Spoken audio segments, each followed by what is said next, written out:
Doctor Panjabrao Deshmukh कृषी विद्यापीठ अकोला व कृषी विभाग महाराष्ट्र शासनाच्या वतीनं विद्यापीठ स्थापना दिनाचे औचित्य साधून 29, 30 आणि 1 ऑक्टोबर 2023 या 3 दिवसाच्या शिवार फेरीच्या आजच्या या उद्घाटन समारंभाला उपस्थित आपल्या सर्वांचे लाडके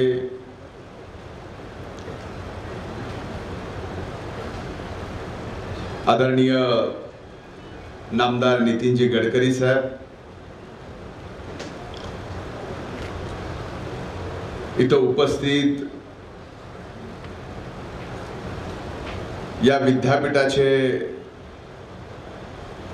कुलगुरू सन्माननीय गडाखजी, इथं उपस्थित जिल्हा परिषदेच्या अध्यक्षा सन्माननीय संगीताताई अडाव, इथं उपस्थित सन्माननीय अमोलजी मिटकरी, इथं उपस्थित सन्माननीय श्री विप्लव बजरिया, सन्माननीय श्री वसंतजी खंडेलवाल, सन्माननीय श्री प्रकाशरावजी भारसाकळे, सन्माननीय श्री हरीशजी पिंपळे, सन्माननीय विधिमंडळातील आमचे सहकारी रणधीरजी सावरकर, इथं उपस्थित महाराष्ट्र राज्य कृषी शिक्षक महासंचालक सन्माननीय श्री रावसाहेबजी बागडे, राज्याचे कृषी आयुक्त सन्माननीय सुनीलजी चव्हाण, इथं उपस्थित विद्यापीठाचे कार्यकारी परिषद सदस्य जनार्दनजी मोगल, माननीय श्री केशवरावजी तायडे, माननीय श्रीमती हेमलताजी अंधारे, व्यासपीठावर उपस्थित सर्व मान्यवरांची नावं घेता येतील, पण आपल्या सर्वांनाच आदरणीय गडकरी साहेबांचं भाषण ऐकायचं असल्यामुळं मी सर्व मान्यवरांची या ठिकाणी क्षमा मागतो. व्यासपीठावरील आजच्या या डॉक्टर पंजाबराव देशमुख कृषी विद्यापीठाच्या शिवार फेरीच्या उद्घाटन समारंभाला इथं उपस्थित असलेल्या विदर्भातील, महाराष्ट्रातील शेतकरी बंधू भगिनींनो आणि पत्रकार मित्रांनो, सर्वप्रथम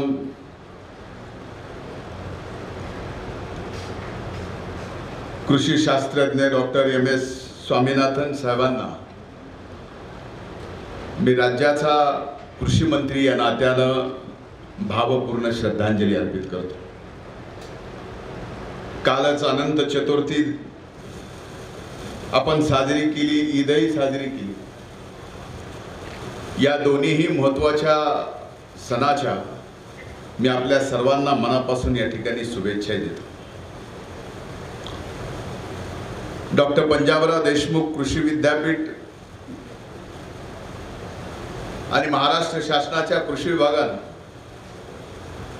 शिवार फेरीचं पीक प्रात्यक्षिक व चर्चासत्राचं 3 दिवसाचा कार्यक्रम या ठिकाणी आयोजित केला आणि त्या कार्यक्रमात आवर्जून केंद्रीय मंत्री आपल्या सर्वांचे लाडके आदरणीय नितीनजी गडकरी साहेब उद्घाटनाला त्यांनी वेळ दिला. या राज्याचा कृषी मंत्री म्हणून आजच्या या उद्घाटन प्रसंगी मी त्यांचे मनापासून स्वागतही करतो आणि मनापासून त्यांचे आभारही मानतो.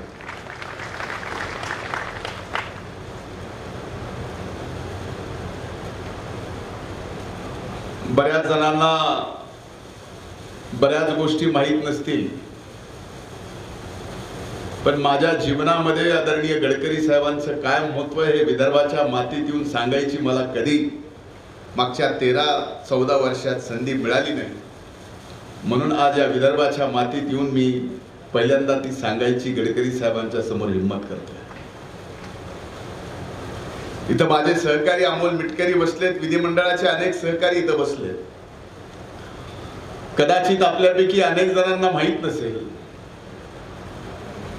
धनंजय मुंडे म्हणून कदाचित कृषी मंत्री म्हणून मी तुम्हाला समोर दिसलोही नसतो जर मला 2010 ला राज्याचे भाजपचे अध्यक्ष म्हणून विधान परिषदेची उमेदवारी आदरणीय गडकरी साहेबांनी दिली नसती तर कदाचित मी आज माझा राजकीय जीवनाचा प्रवासच सुरुवात झाला नसता। त्यामुळं आज जरी वेगवेगळ्या वाहनाचं संशोधन आपण या कृषी विद्यापीठाच्या माध्यमातून शेतकऱ्यांना दाखवणार असो,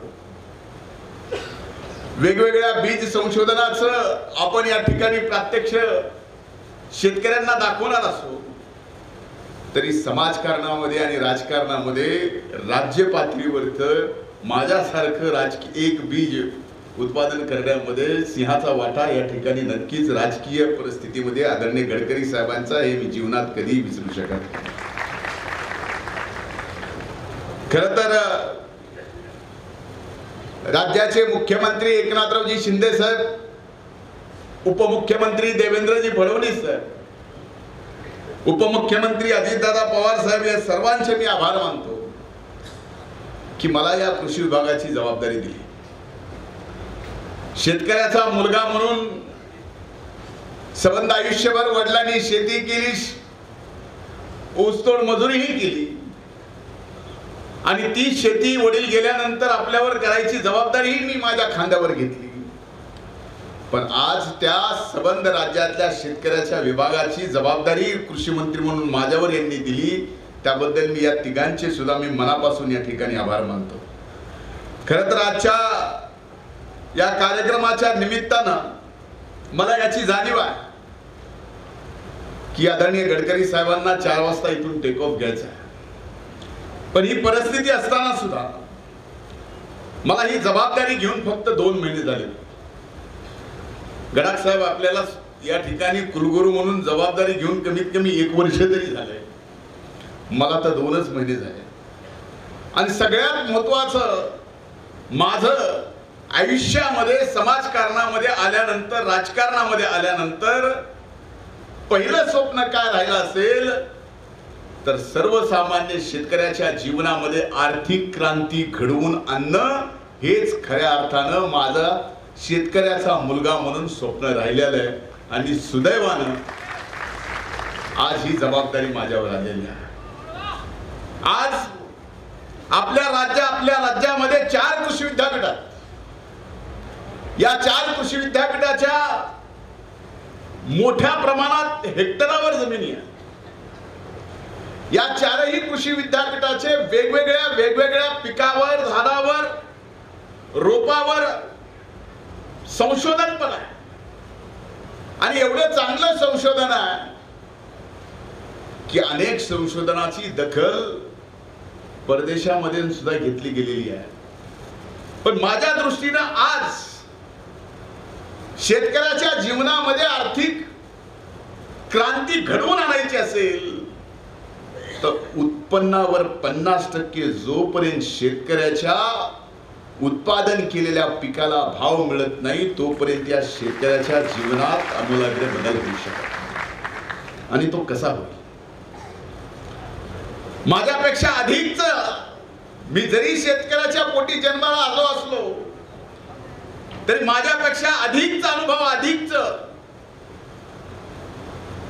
काम शेतीच्या बाबतीत, बियाणाच्या बाबतीमध्ये, मग ते सोयाबीनचं असेल, मुगाचा असेल, बीटीचा असेल, ऊसाच्या बाबतीत असेल, या सगळ्या गोष्टीचा अभ्यास आदरणीय गडकरी साहेबांना प्रचंड आहे।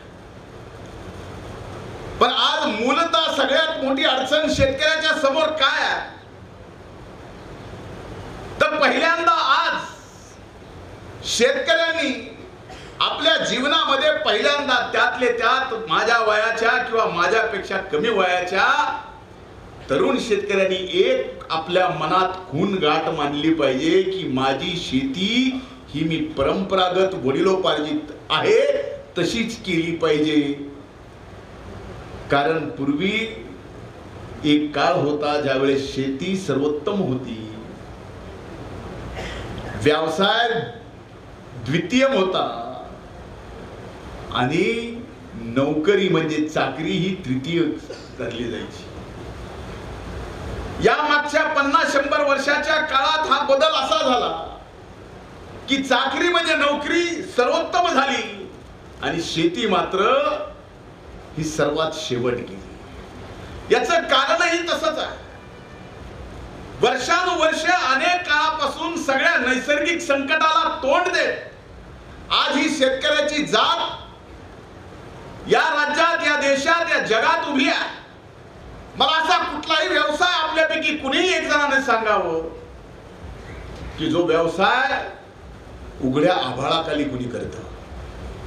या देशामध्ये जर एक जात उघड्या आभाळाखाली व्यवसाय करणारी जर कुठली असेल तर ती शेतकऱ्याची जात हे आपण सगळ्यांनी लक्षात ठेवायचं. म्हणून माझ्या नवतरुण सर्व शेतकरी बांधवांना विनंती आहे की पहिल्यांदा आपण आपली शेती ही व्यवसाय म्हणून स्वीकारा. जोपर्यंत आपण आपल्या शेतीला व्यवसाय समजणार नाही तोपर्यंत तुम्हाला सुद्धा तुम्ही आपल्या कष्टाने मनगटाच्या ताकदीने काळ्या मातीतून पिकवलेल्या उत्पादनाला 50% जास्त भाव मिळणार नाही. त्याच्यासाठी कृषी विभाग म्हणून, राज्य सरकार म्हणून, केंद्र सरकार म्हणून, विद्यापीठ म्हणून अनेक वेगवेगळे परिश्रम आम्हाला घ्यावे लागतील. ते आम्ही घेतो. हे मंत्री झाल्यानंतर पहिल्यांदाच वागडे साहेब आहेत, गडाख साहेब आहेत, आयुक्त या सगळ्यांच्या समेत सर्व कृषी विद्यापीठाची बैठक घेतली. नेमका खरीपचा सीझन झाला होता, पेरण्या झाल्या होत्या. महाराष्ट्रामध्ये त्यावेळेस परिस्थिती काही ठिकाणी अशी झाली होती की अति पाऊस पडल्यामुळं पिकं वाया जातील का काय, आणि दुसरीकडे अर्ध्यापेक्षा जास्त महाराष्ट्रात परिस्थिती अशी झाली होती की पाऊसच पडला नाही. म्हणून दुबार पेरणी करून सुद्धा तिसऱ्यांदा कुठंतरी थोडस उगवलं. अशी परिस्थिती असताना मी सहज विद्यापीठाशी चर्चा करत होतो. केंद्र सरकारने एमएसपी ठरवून दिलं. कृषी मूल्य आयोगाने प्रत्येक पिकाचा उत्पादन खर्च आणि त्याच्यावर शेतकऱ्याचा फायदा ठरवून भाव ठरवले. त्याच्यात उद्या परिस्थिती काय होईल काय हे तुमच्या माझ्या हातात नाही. अनेक पिकं अशी आहेत की ज्याचे भाव आपला हा देश ठरवू शकत नाही, तर आपले पिकं अनेक अशी आहेत ज्याचे भाव आंतरराष्ट्रीय पातळीवरून ठरवले जातात. अशा परिस्थितीत शेतकऱ्यांच्या समोर सगळ्यात पहिलं आणि मोठं आव्हान कुठलं असेल तर सगळ्यात पहिलं आणि मोठं आव्हान या बदललेल्या नैसर्गिक परिस्थितीनुसार आपल्याला आपले क्रॉप पॅटर्न म्हणजे शेती करण्याचे प्रयोग सुद्धा बदलावा लागतील. आणि हा बदल करत असताना कृषी विभागानं आणि विद्यापीठानं सगळ्यात मोठी जबाबदारी जर कुठली स्वीकारावी इच्छा असेल तर या शेतकऱ्यांना जे आम्ही बीज देतोय, जे बेणं देतोय, जे बियाणं देतोय ते अशा पद्धतीने दिलं पाहिजे की उद्या पेरल्यानंतर सलग 21 दिवस जरी खंड पडला, पाऊस पडला नाही तरी त्या बियाण्याने 21 दिवस तग धरली पाहिजे. आणि पुन्हा पाऊस पडल्यानंतर सुद्धा आज जे उत्पन्न तुम्ही या शिवार फेरीमध्ये आम्हाला दाखवलंय तेवढं शेतकऱ्याच्या पदरी पडलं पाहिजे. दुसरा बदल काय करणं आवश्यक आहे तर हे सगळं करत असताना आम्हाला उत्पादन तर तेवढं मिळालंच पाहिजे, बदलत्या नैसर्गिक परिस्थितीत मिळालं पाहिजे. आणि बदलत्या नैसर्गिक परिस्थितीमध्ये उत्पादन मिळत असताना शेतकऱ्याच्या उत्पादन खर्चामध्ये सुद्धा कमी आणली पाहिजे.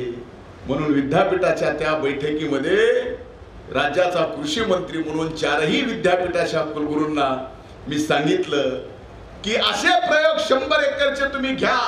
कारण आतापासून 1.5 महिना झाला त्या बैठकीला. कदाचित 1.5 महिन्यापूर्वी ती बैठक घेतली होती. सोयाबीन असेल, मूग असेल, उडीद असेल, कापूस असेल, पहिली फवारणी सुद्धा कदाचित झाली नसेल त्यावेळेस बैठक घेऊन मी या 4ही विद्यापीठाला सांगितलं की तुम्ही आधुनिक तंत्रज्ञान वापरून, यांत्रिकीकरणाचा जास्त वापर करून या ठिकाणी मला 100 एकरच्या वेगवेगळ्या पिकाचं प्लॉट 4ही विद्यापीठाने घ्या आणि त्याच्यात कमीत कमी यांत्रिकीकरण आणि यंत्रसामुग्री वापरून या शेतकऱ्याच्या उत्पादन खर्चामध्ये 20% बचत कशी करू शकू. ती जर 20% बचत करायचं जर या विद्यापीठाने आणि कृषी विभागाने जबाबदारी घेतली आणि केंद्र सरकारने जर मदत केली तर नक्कीच या ठिकाणी मी आपल्याला विश्वास देतो की सर्वाधिक फायदा हा कृषी विभागाला झाल्याशिवाय राहणार नाही, माझ्या जीवनामध्ये शेतकऱ्यांना झाल्याशिवाय राहणार. आज बघा एवढं बोललं की लगेच पाऊस पडायला चालू झाला. सकाळी तुम्ही वाशिमला होतात गडकरी साहेब, तिथेही पाऊस, इथं आला तिथेही पाऊस. मराठवाड्यामध्ये जरा पाऊस कमी, जरा आपण मराठवाड्यातही आला तर राहिलेला पावसाचा पण आमचा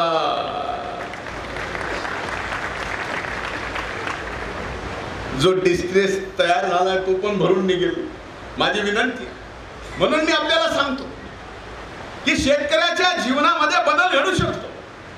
अरे आदरणीय गडकरी साहेबांनी बघा, मला आठवतं मी त्यावेळेस पुण्याला लॉ कॉलेजला ऍडमिशन होतं आणि कधीतरी त्यावेळेस उपमुख्यमंत्री म्हणून मुंडे साहेब आणि बांधकाम मंत्री म्हणून गडकरी साहेब, त्यावेळेस मुंबईहून पुण्याला किंवा पुण्याहून मुंबईला यायचं म्हणजे काय अवस्थेत यावं लागायचं. त्यावेळेसचा आजही पुणे मुंबई एक्सप्रेसवे प्रत्येकाच्या स्मरणात राहतो.